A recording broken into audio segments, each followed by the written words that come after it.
Students welcome to the science class of 7 star convent school. Students इसके बाद हम अपने नेक्स्ट हेडिंग में आते हैं और ये हेडिंग आपको बहुत ज़्यादा इंपॉर्टेंट है केमिस्ट्री के पर्सपेक्टिव से। ठीक है, आप आगे चल के जितनी भी केमिस्ट्री पढ़ते जाओगे, जब भी आप न्यूमेरिकल सॉल्व करोगे या कुछ भी केमिस्ट्री में करोगे, तो आपको कहीं ना कहीं ये सुनने को जरूर मिलेगा कि मोल कॉन्सेप्ट क्या है, मोल क्या है, मोल कहाँ से आया और इसका क्या रीजन है इसके पीछे।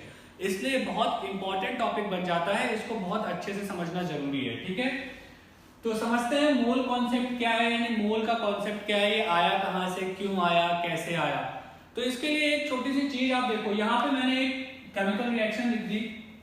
हाइड्रोजन और ऑक्सीजन, इन दोनों को हमने मिला के क्या बना दिया, वाटर, यानी H2O। अगर हम इसको देखें तो यहाँ से हम क्या कह सकते हैं, यहाँ से हम ये कह सकते हैं कि 2 मॉलिक्यूल्स हमने हाइड्रोजन के लिए और उसको एक मॉलिक्यूल ऑक्सीजन में मिलाया, जिससे हमारे 2 मॉलिक्यूल्स ऑफ वाटर बन गए।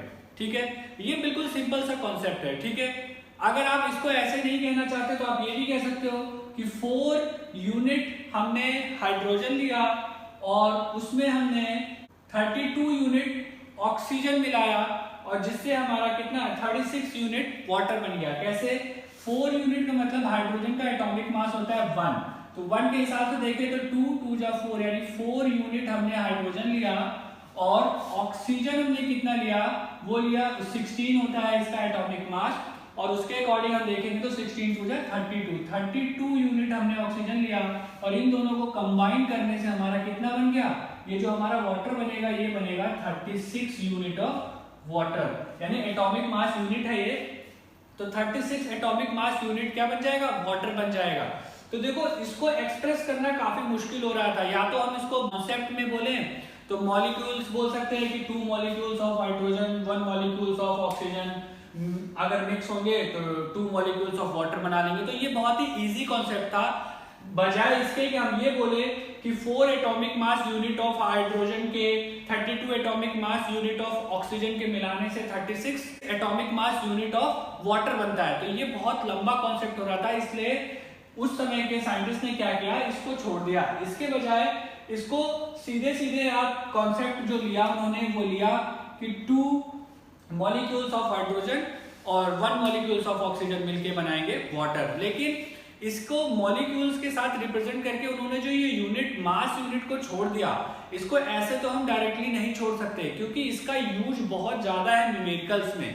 तो न्यूमेरिकल्स में इसका यूज करने के लिए और इसको प्रॉपर तरीके से इसको रिफ्लेक्ट करने के लिए उन्होंने एक नया कॉन्सेप्ट बनाया जिसको उन्होंने बोला मोल कॉन्सेप्ट। ठीक है, मोल कॉन्सेप्ट बोला कि उन्होंने बोला पढ़ने के समय तो हम सिंपली इसके मॉलिक्यूल्स के अकॉर्डिंगली इसको पढ़ लेंगे, रिएक्शन बता देंगे, लेकिन जब इसको कैलकुलेट करेंगे तो वो करेंगे मोल के कॉन्सेप्ट से। ठीक है, तो मोल का कॉन्सेप्ट क्या है इसको देखते हैं। तो मोल क्या है सबसे पहले जानते हैं, तो 1 mole of any species, species मतलब कोई भी आ जाए, चाहे वो एटम्स हो, मॉलिक्यूल्स हो, आयंस हो, पार्टिकल्स हो, उनमें से किसी का भी 1 मोल क्या होता है, is that quantity in number having a mass equal to its atomic or molecular mass in gram।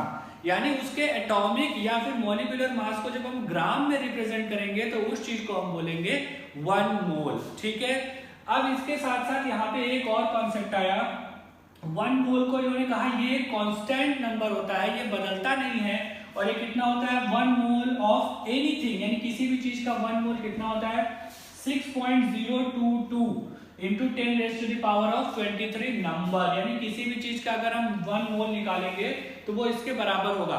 ठीक है, अभी इसको मैं न्यूमेरिकल में यूज करके बताऊंगा आपको कि ये कैसे यूज होता है। ठीक है, फिलहाल हम जान लेते हैं कि अब ये कॉन्सेप्ट देने वाला कौन था। तो ये कॉन्सेप्ट देने वाले साइंटिस्ट का नाम था अमेदेओ एवोगाड्रो।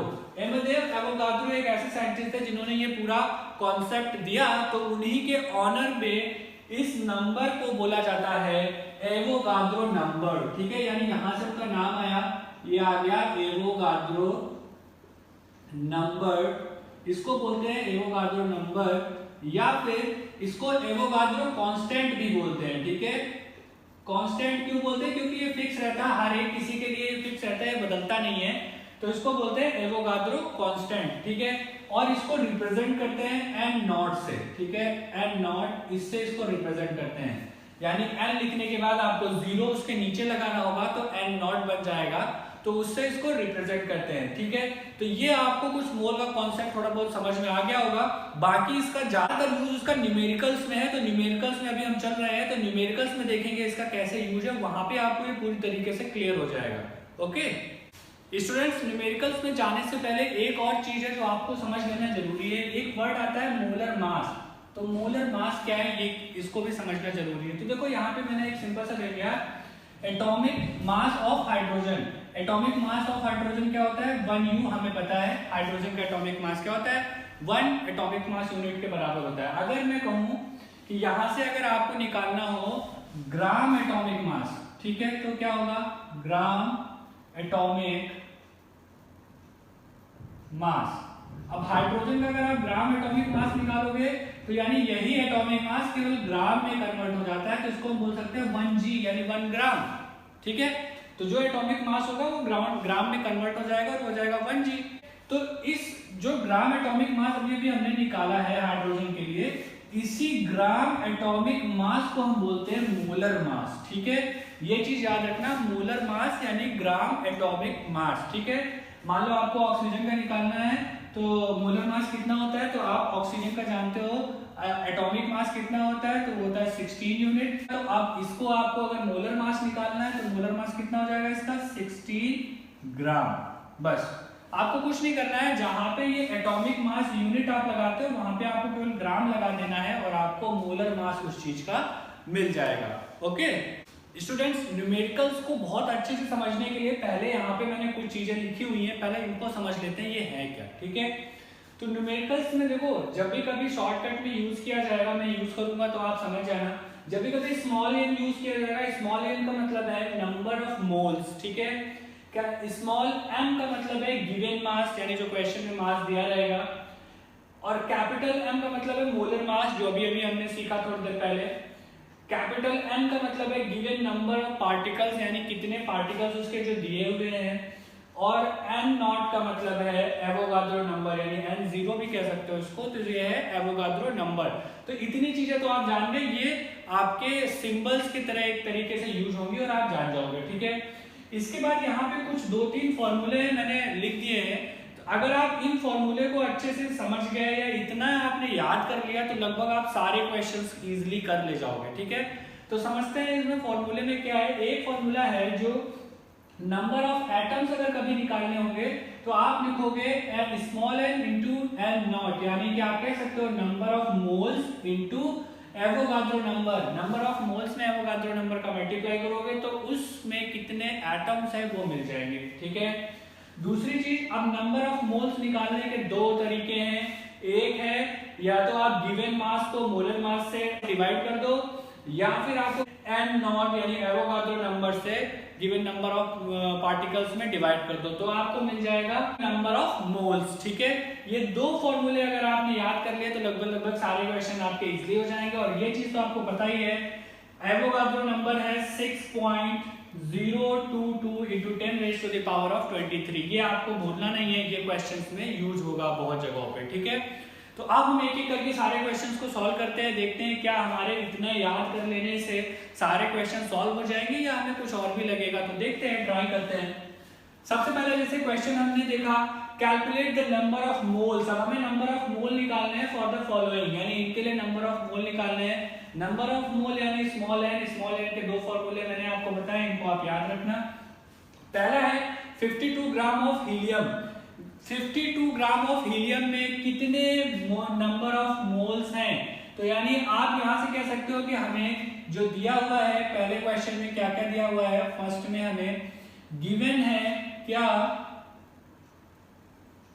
गिवन है हमारे पास 52 ग्राम ऑफ हीलियम, यानी 52 ग्राम ऑफ हीलियम दिया है, यानी गिवन मास हमें दिया है हीलियम का कितना, यानी m स्मॉल m दिया हुआ है 52 ग्राम्स। ठीक है, अब हमारे पास मास दिया हुआ है और हमें क्या क्या चाहिए, नंबर ऑफ मोल्स बताने के लिए, ये देखो यहाँ पे लिखा हुआ नंबर ऑफ मोल्स बताने के लिए हमें क्या क्या चाहिए, मास के अकॉर्डिंग अगर हम लगाएंगे तो गिवन मास अपॉन मोलर मास भी जानना पड़ेगा।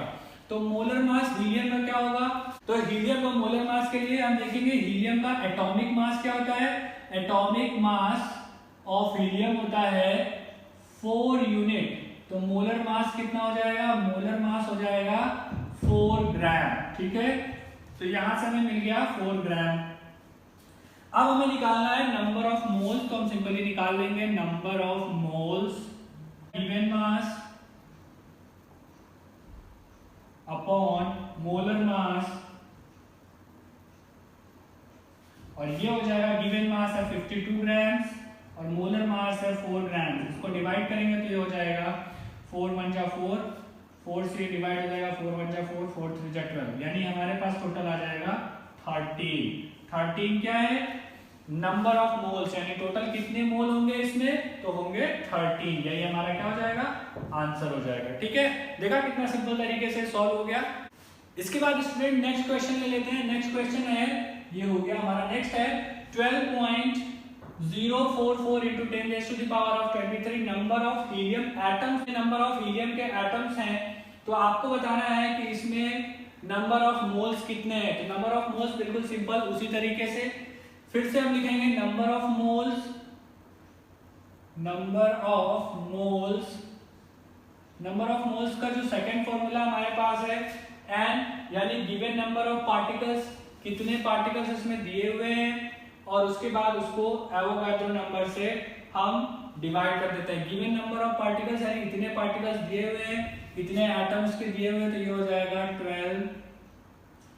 12.044 into 10 raised to the power 23 upon Avogadro number, हमें पता है एवोगाड्रो नंबर क्या होता है 6.022 into 10 raised to the power 23।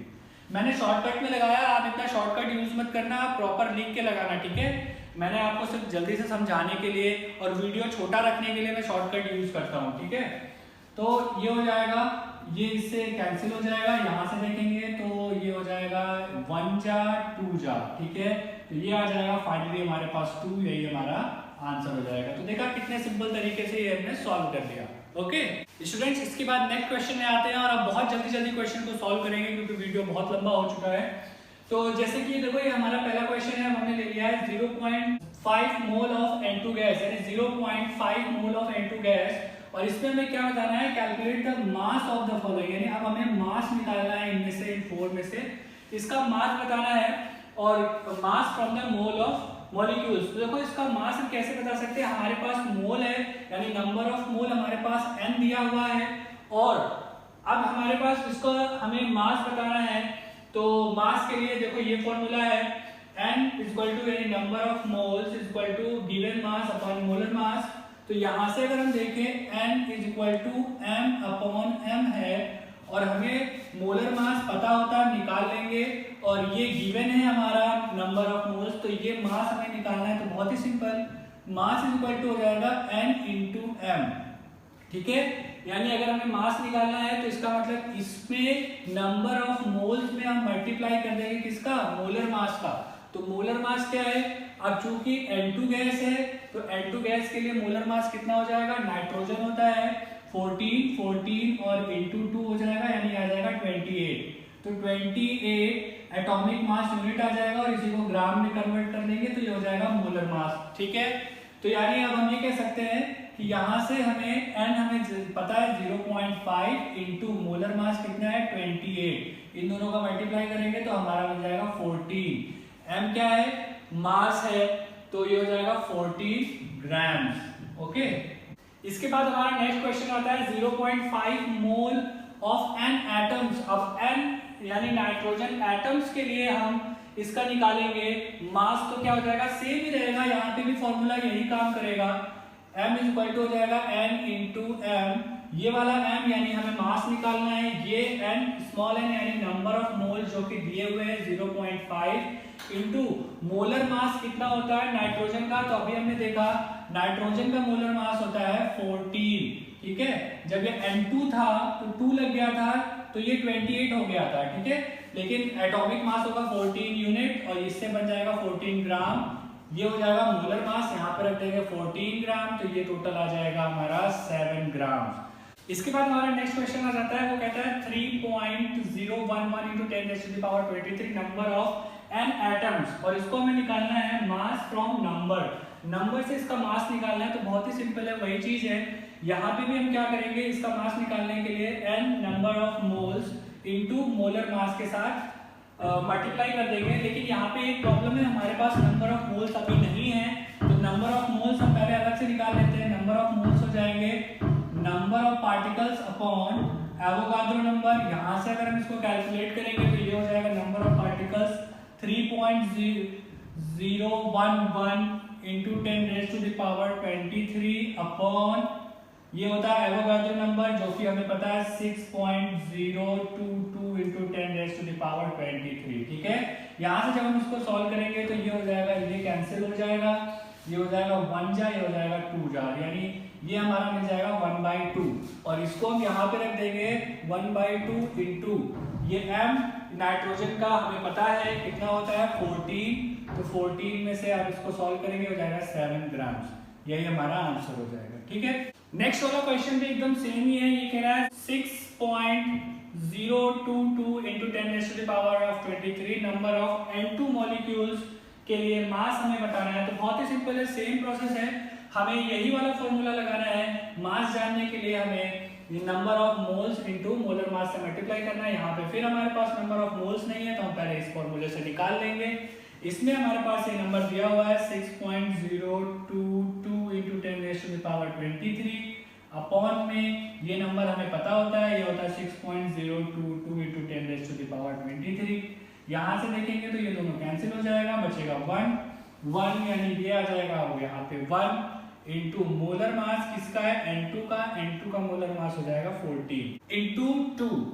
ठीक है, 14 इंटू 2 हो जाएगा, क्यों, क्योंकि देखो नाइट्रोजन का होता है 40 और उसमें 2 मॉलिक्यूल्स हो गए N2 में, तो ये हो जाएगा इंटू 2 यानी कि हो जाएगा 28। ठीक है, तो इसको सॉल्व करेंगे तो ये हो जाएगा 28 ग्राम्स, यही हो जाएगा इसका आंसर। ओके स्टूडेंट्स, वैसे तो इस चैप्टर में बहुत सारे न्यूमेरिकल्स हैं, अब सारे सॉल्व करके आपको यहाँ से बता पाना बहुत ही मुश्किल है। आप इन सभी न्यूमेरिकल्स को खुद से ट्राई करो और जो न्यूमेरिकल्स आपको नहीं आते हैं आप हमें भेज दो, हम उनको सॉल्व करके आपको वापस रिवर्ट कर देंगे। Okay, thank you.